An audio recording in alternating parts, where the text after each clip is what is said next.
Hey guys, it's Mana here, and we're back with more Lost Girls Diary. Let's just jump right back in and see what happens. See if we get some spooky stories. Finally, it's time for a real scary story, not one of your knockoffs. Prepare to tremble with fear, for now you will hear the story about the red eyes.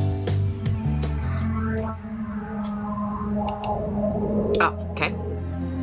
Your eyes are red. There was a trio in a camp. They never split up. Their leader's name was Max, but everyone called him the Beast. There was a reason for that. If you accidentally bump him in the shoulder during a walk, he will tear you apart like a pit bull. More accurately would be a Caucasian Mastiff, but I digress. Look at him the wrong way, and you are as good as dead. Even his friends used to get it. Fortunately, they were strong enough to settle him down.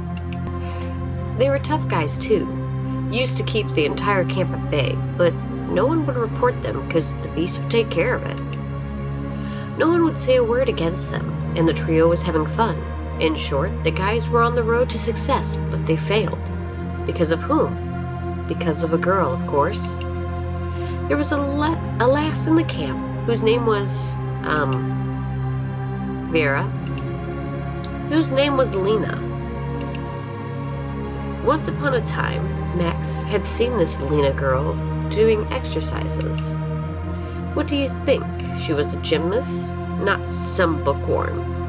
And so, the Beast was lost. He couldn't get her out of his head. Even food wasn't an option. He asked her on a date that evening. And she said? And she was like, I would love to, but there's a problem. What problem? Your friends never leave me alone. Make them. The Beast accepted the deal and left. He didn't even notice her eyes blazing with crimson fire following him. All the night he was rolling in bed, sleepless, and the next morning he had the talk with his friends. Are you okay? They said. We've never met this Lena before. Max chilled out and went back to Lena in the evening. You were wrong, he said. My friends have nothing to do with you. Lena was, don't you trust me? They came this morning, threatening to beat me down if I met with you again. It's up to you who to be with. The Beast left with pain in his heart, not noticing the red fire burning in Lena's eyes. The next morning, he set off to his friends. Dang it, Beast, they said. We were with you all the day. Have you seen us threatening someone? Who do you trust more, us or a stranger? But the Beast was blinded by love, and so he promised that he would kill everyone who touched her. In the evening, he came back to the place and saw Lena. Look, Max, look what your friends did to me. She untied her shirt. As he saw red bruises on Lena's pale skin, frenzy filled his mind. I'll take care of them, he shouted. Wait, Lena caught his hand. You've already broken your promise. This time, I need proof. Bring me their hearts. And she put a blade into his hand. The Beast was about to throw it away, but she leaned on him and kissed him. I am waiting until midnight. Now go. And Max was off with Lena's eyes following him, shining brighter than the Kremlin star in twilight. The Beast waited until everyone was asleep. He snuck into the cabin and stabbed his friends in the chest. He came to the second one and stabbed him as well. That's how his friends died. Max cut their hearts out of their chests, wrapped them with a shirt, and went back to Lena. Did you bring it? Lena impatiently asked Max as she saw him closing in. He handed the hearts over to Lena, and she took them. She turned away for a second, and when she turned back, the hearts were gone. Only a blood drop on Lena's lip remained. Max was going to hug Lena, but she pushed him back. What's wrong? The Beast exclaimed. I have done what you asked. Do you really think? The girl arrogantly said. I'm going to go out with a murderer of his own friends? But you've been beaten? I faked it. I was testing how good a friend you are. Now beat it. These words turned the beast back to reality. He knocked Lena down and stabbed her with the blade. Again and again, but the blade didn't work against her. Only then did the beast see the shiny crimson eyes of his girlfriend. That scared the crap out of him. He backed away, but Lena took his and said, "Where do you think you're going? Come to me, hug me harder," she said while disappearing into the ground. Max tried to set himself free, but he couldn't. And Lena was already halfway underground. She was about to take him along with her. Max gathered his strength, took the blade, and cut his hand off to break free from Lena, who disappeared underground with his hand. Max stopped the bleeding with a handkerchief and headed to turn himself in. Did he do the time? Nah, he was gone from his cell the next day. Only a letter written with blood he left. It said, "The Red Eyes." Cool story, Vera. Huh, big time. Tell us something, Stjopa. I can't. Why did you even come? To make company. It's okay. You're not supposed to be a storyteller after all. You must be really strong instead, aren't you? Yeah, I am. Fine. I'll tell one. The one? I think so. King of Rats. Click. Thank you. Oh yeah, gives me the creeps all the time. When I was in the camp, it turned out the way that I was the camp leader's assistant, so I did her work often. I was used to being busy. Besides, being bossy was fun. It was troublesome, of course, but I earned a lot of respect from the others that way. Among the others, only Vera dared to challenge me. I am better in a fair fight anyway. We already tried it out. Should I remind you? I just wasn't prepared enough back then. Hadn't exercised the muscles and stuff. Okay, you are stronger. That's it. Back then, some chatterbox told me that Vera is afraid of the dark. I am not afraid. Maybe you should tell us yourself. Easy peasy. Sasha came to me one night and said, "The troop isn't big enough for the both of us. Let's make a bet. The loser gets transferred." So I accepted. If only I had known what her plan was, I would have accepted anyway. In short, we had to go to the catacombs at midnight. The one who left first was the loser. A deal is a deal, as they say, so we set off at night.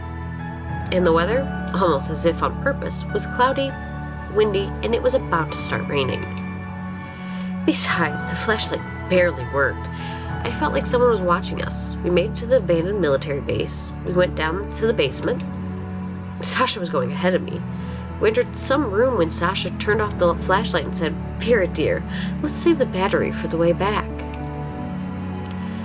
But I was creeped out. I said, "Let's get over the bet and have a pull-up contest." I saw her smiling the way she does. "What's wrong, Vera?" she said snidely. "Afraid of the dark, huh?" I freaked out and turned off the light and regretted it instantly. Because I felt someone watching me, and the way they did was not nice at all. I was all sweaty as I turned the light on, swinging the flashlight around. And Sasha was like, "So soon? Less than a minute." I yelled at her and stormed to the outside, but the rain had just started. I wasn't going to go back to the camp, so I made my choice to stay before it was over. And that was the right thing to do, because I go now. Yeah, go on. After she left, I turned on the flashlight, and when I was about to leave, I realized that I couldn't stand up. It seemed like my legs went numb, so I put the flashlight on a nearby box and started rubbing my hips, trying to bring them back to life. It was useless. The thought of calling for Vera came to my mind since she couldn't get very far away, and the echo was strong enough in the corridors. But I had just won the bet, so calling for her help would be an equal to forfeiting. So I kept on rubbing my legs. Unfortunately, I felt my hands losing control. They were wiggling down my legs, paralyzed as soon as I leaned on the seat. The only thing I was able to do was turning my head. What's up with me, I thought. Am I being paralyzed? Why? I haven't fallen or hit my head or taken drugs. Why can't I move? I was about to piss my pants. Calm down, Alexandra. Calm down. They'll find you missing next morning, and Vera knows where you are. They'll find you by lunch at least. Maybe my senses will be back by that time. Breathe. I was sitting and breathing, looking at the dim spot of light on the wall when they appeared. I heard the stomping of little feet at first. The beasts stayed in the shadows, but they got bolder, and I could see their red eyes. Who were they? Rats. My flashlight was almost dead, and I could see their shapes in the darkness. Then, I hadn't felt it, but I saw one of the creatures go up my knees. The gray creature sat on its back feet and looked me in the eyes. Help! I whispered, trying to believe it was just a bad dream. But it didn't work as usual. Help! I yelled at the top of my lungs this time. The horrible beasts hid away from my voice. All of them but the one sitting on my knees. It kept on sitting on its back paws, posing its front ones like a prayer and looking at my face. It seemed like the rat was smirking. Help! I yelled again, realizing deep in my heart that no one was going to come. Oh, I wished I were out of there. The stupid bet, the foolish leadership. What use is any of that if you're going to get eaten alive? I broke into tears of helplessness. It was totally out of my plans. The rat looked away all of a sudden, like it was trying to listen to something. Then it jumped off, and the air trembled with the rat's footsteps. The horrible things in a single burst ran away, and the room drowned in silence, breaking with my sobbing and some water drops. Was I saved then? Did my scream scare them, or had someone heard it and come to my rescue? I burst into laughter with relief. I was sitting and giggling like an idiot because I was alive. But the fun was broken with some weird noise coming to the door. The noise of hundreds of small feet and squeaking rats were closing in slowly. My rescue hadn't come yet. No, I shouted. No, get lost! But the rats didn't listen. The light of my dying flashlight showed me the room, filling with a swarm of gray beings. There was something big in the middle of it. The creature cut into the beam of light, and I beheld the Rat King. An ugly beast made of 6 or 7 rats was sitting on the backs of his comrades, moving its paws and muzzle. The beings brought him upon my knees and scattered all over the room. I didn't see them, but I knew they were there, around me, watching their king like a theater. I was screaming as hard as I could, trying to scare the monster, but it didn't care much. It was heading to my stomach, slowly and clumsily climbing up my skirt, leaving a trace of pus and urine on it. At the time, I was awkwardly glad my body was numb from the neck down. The Rat King made it to his destination, and I heard my shirt ripping as he bit me through it.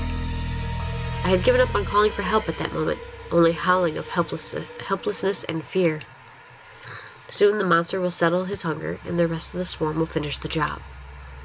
A flash of light blinded me, and in a moment I heard a familiar voice shouting, "Get off! Away with you!" I heard the ripping of fabric followed by thud as the monster was slapped into the concrete wall by a childish hand. It was Nastya storming around the room, kicking the rats and hitting them with a flashlight as if it was a club.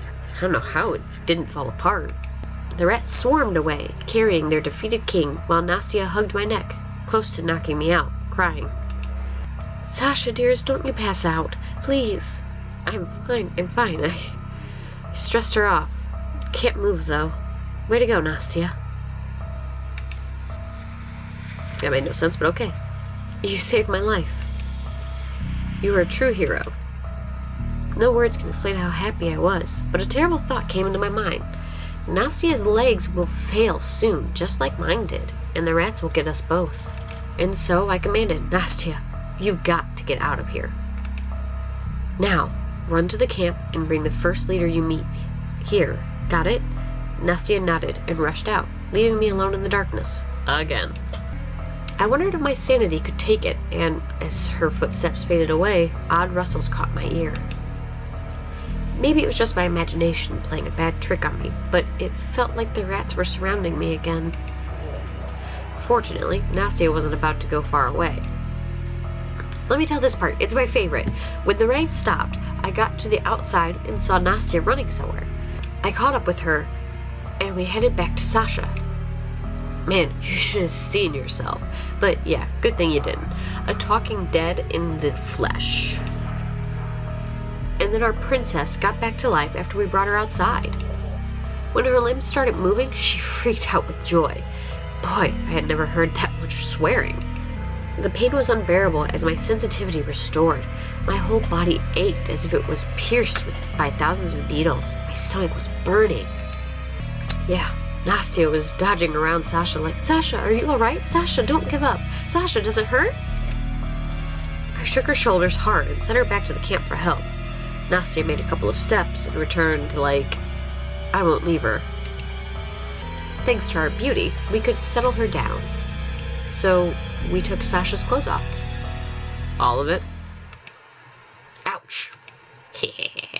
I'll do the same to you if you don't shut up. I'm good. And off to the lake. There we used her shirt as bandages in order to wrap her wounds. After we cleaned Sasha from... Put the details away, please. Alrighty, it's almost over anyway. Yeah, we made it back to the camp, where we slipped into our couches as if nothing had happened. No adult knew about this, of course. Even Nastya kept her mouth shut. She was way awesome. Pet sleeping Nastya. Was it for real? It was. Want to see the scars? I do. Sasha pulls up her shirt. Dang, it's too dark in here. Can't see a thing. Neither can I. They are too small to see. Try to touch them instead. Watch your hands, you four-eyed freak.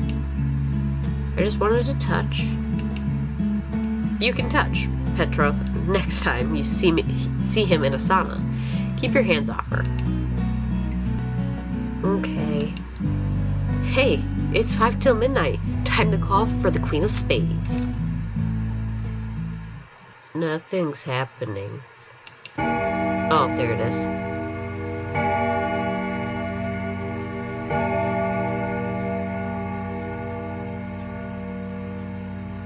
It was only 3 dings. Oh, I wasn't expecting to start. Okay, well, we will pick back up on this with the next episode, which will more than likely be the last episode. Hopefully I won't be all stuffy up in here and blah. Until then, I will see you guys later, and remember to do something nice for a stranger today. You may just save a life.